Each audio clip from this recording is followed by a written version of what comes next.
The white government, they decided to turn this island into a prison to keep prisoners. So now, in other words, I will call Nelson Mandela spent 18 years of his 27 years in the cell. May I ask you a question? How was that tall man sleeping in this cell? Just look at the cell, enter inside. He must sleep diagonal. He can't sleep straight.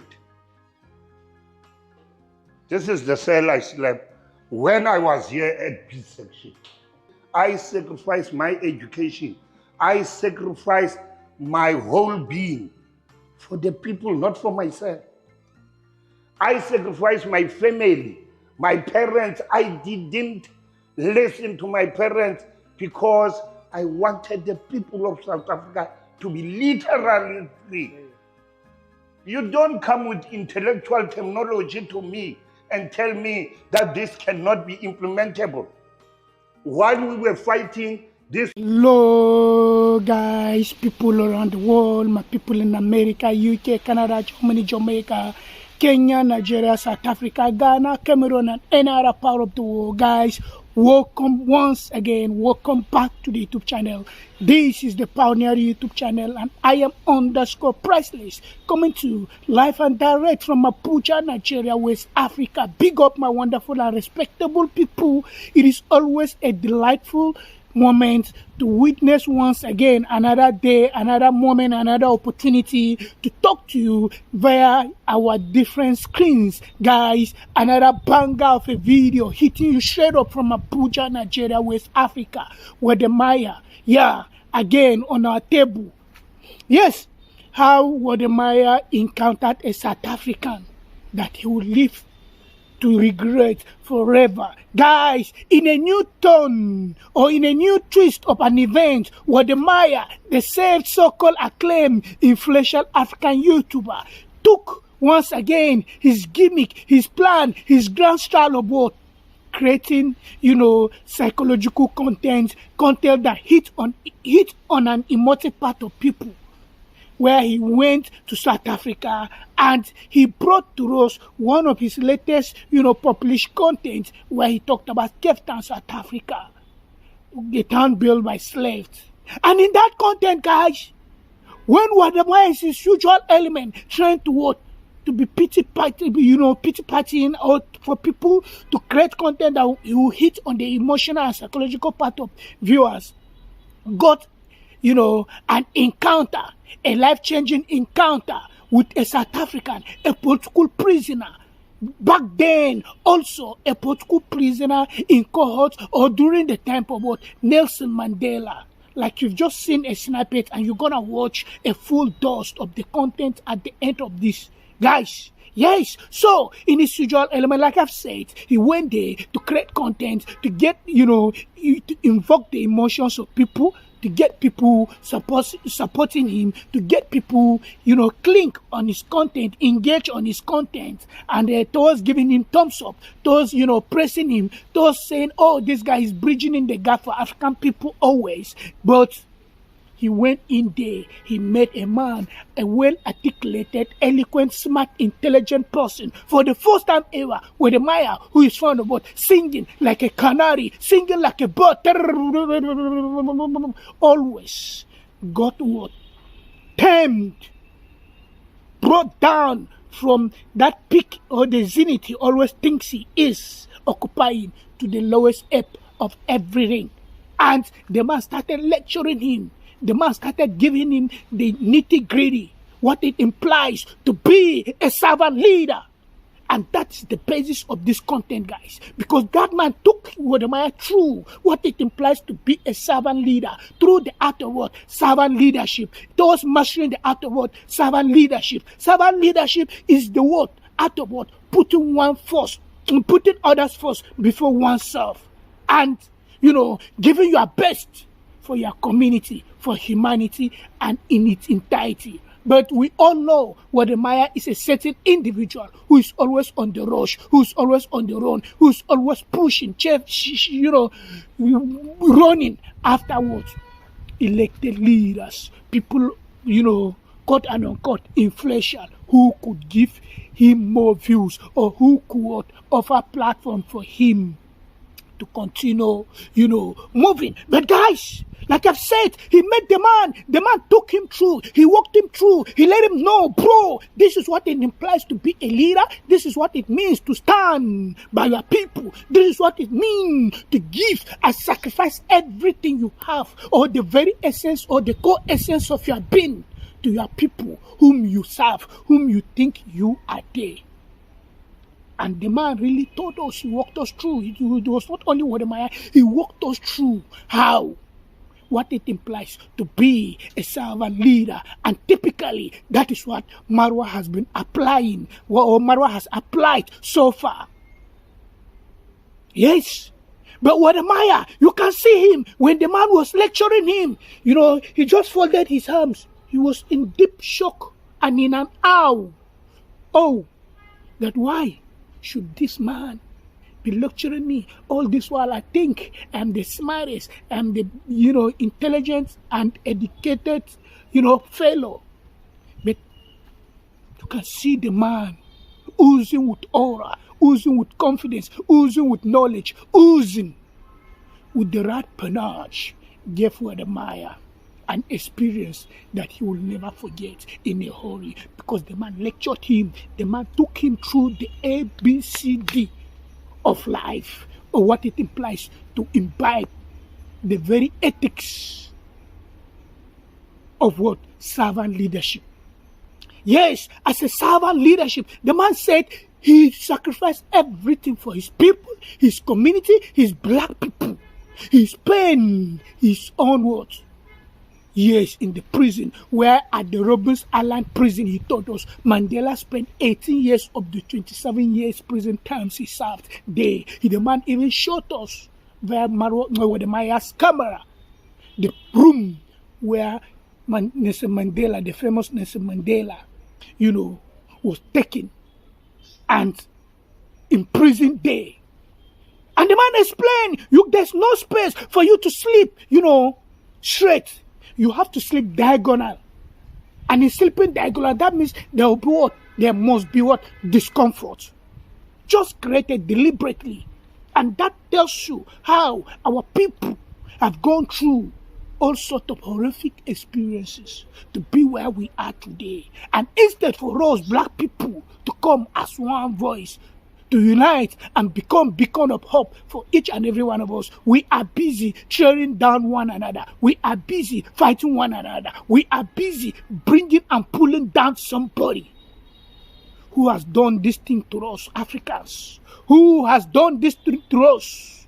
It is time, when we listen to engaging content, or when we listen to engaging lived experience from this man like this, it should be able to kickstart something in our psyche, kickstart something in our brains. Let us know that indeed the baton of leadership needs to be extended to us. And in extending the baton of leadership, or the mantle of leadership, we should not be found wanting. We should not be too disorganized. We should not be talking from different voices. Instead, we should be united in common front towards elevating the status of our various communities, and by extension, the African continent towards becoming, a global voice when it comes to the world, taking its pride of place in Committee of Nations or across the continental,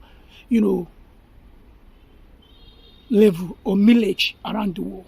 So, bro, this man, he really hit hard on Wode Maya. He taught Wode Maya what it implies to be a leader. He told us and he shared with us how he has sacrificed everything for his people, his life. And you can see the man still at that age speaking passionately. Just imagine the man being at my age, or Wode Maya's age, because Wode Maya and I were the same age bracket. Just imagine at that age, at our age, if that man can sustain the kind of passion, commitment towards bettering the lives of people in his old age, just imagine at our own age how much of influence he must have willed. And I don't know why people like this are not vocal, are not known on the continent. I would have loved this man to be a voice, just the way Julius Malema is in South Africa. Because the man has enough. He has enough knowledge. He's a reservoir of knowledge. He has enough to teach this generation. He has enough to let not only South African people, but by extension, the whole of Africa. We need to learn from people like this, because he shared what rooms with the same place with Nelson Mandela. And he even went further to show us his own room. He said, this is my own room. And when Wode Maya asked him, did he felt abandoned by, Mandela? He admitted. He felt. So, bro, you can see the man has taught you the basic leadership 101. You need to understand and inculcate ethical leadership in everything you do. You understand? Because you just want to create content. You don't need to sponsor people to go against your person or to go against somebody of your extraction or your black brother, just the way you've done to our own black brother who is Ayamarwa from Kenya. Bro, in the name of content, we shouldn't just sacrifice some of the things we are known for, some of the brotherhoods we are known for. No, we shouldn't just sacrifice it because we want to be famous, we want to make money, we want the world to take note of us or to take notice of what we bring to the table. No, you don't need the world to take notice of you when you bring toxicity, when you bring negativity, when you bring bad energy.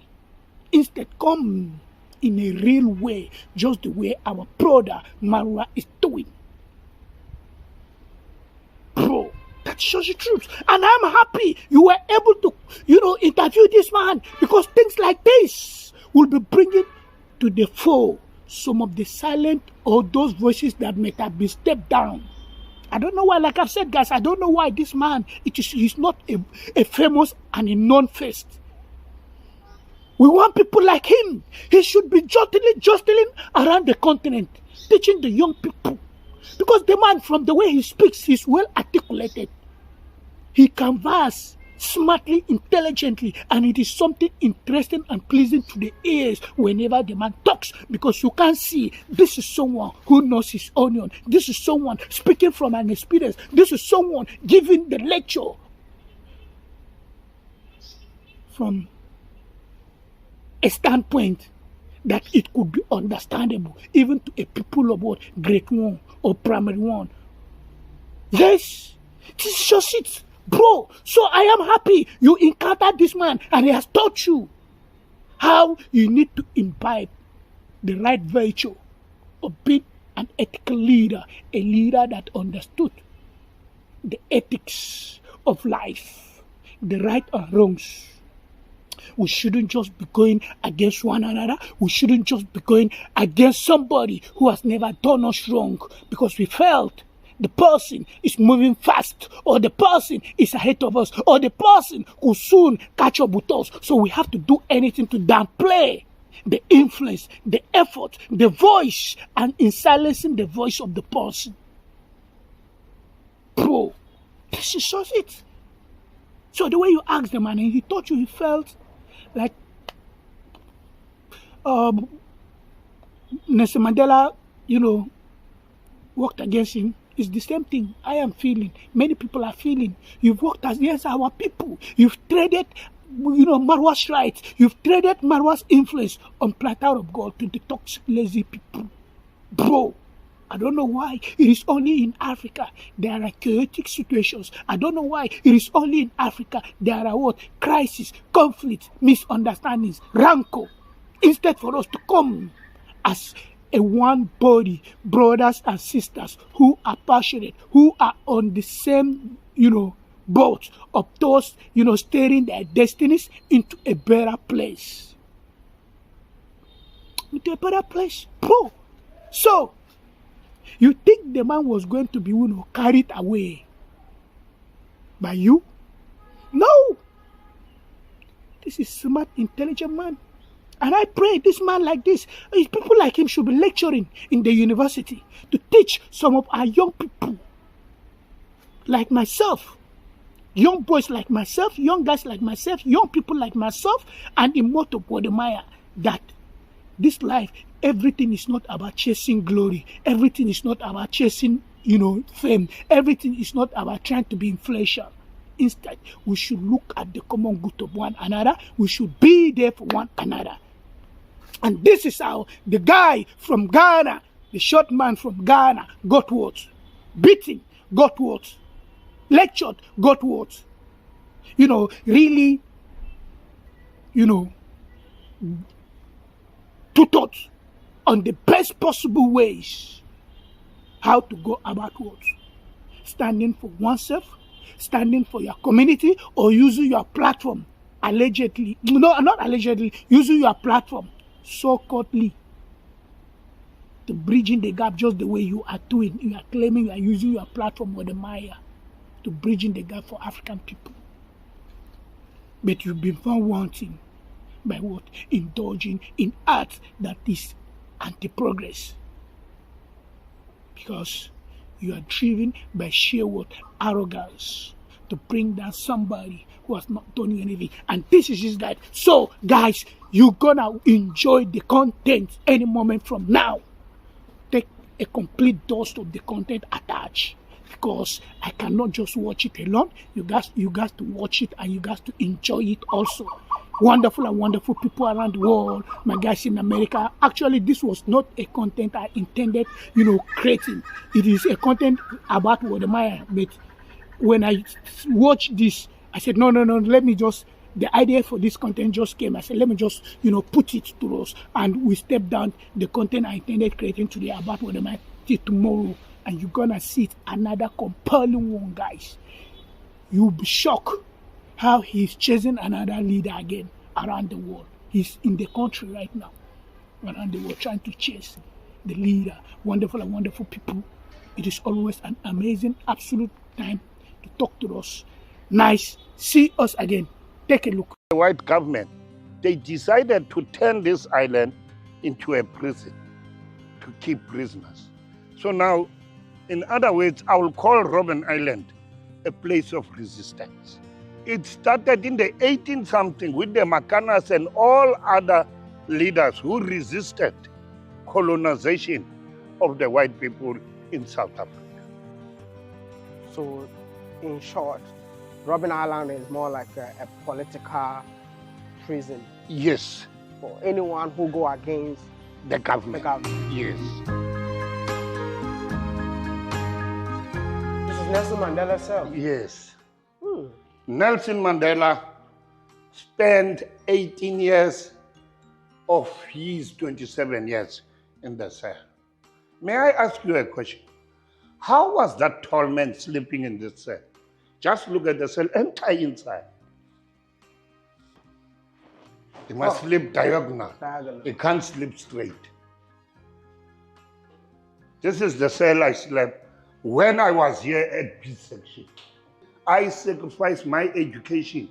I sacrificed my whole being for the people, not for myself. I sacrificed my family, my parents. I didn't listen to my parents because I wanted the people of South Africa to be literally free. You don't come with intellectual terminology to me and tell me that this cannot be implementable. While we were fighting, this was our policy document. Freedom Charter. Then at the end of the day, you tell me that it's no longer implemented because you're negotiating. Do you feel like Mandela betrayed you guys? If you ask me, I will say yes. You know what the white people did? They separated the elite from the masses, the downtrodden masses of our people. And they gave them everything. So when it is only the elite that is free, that doesn't mean the entire country is free.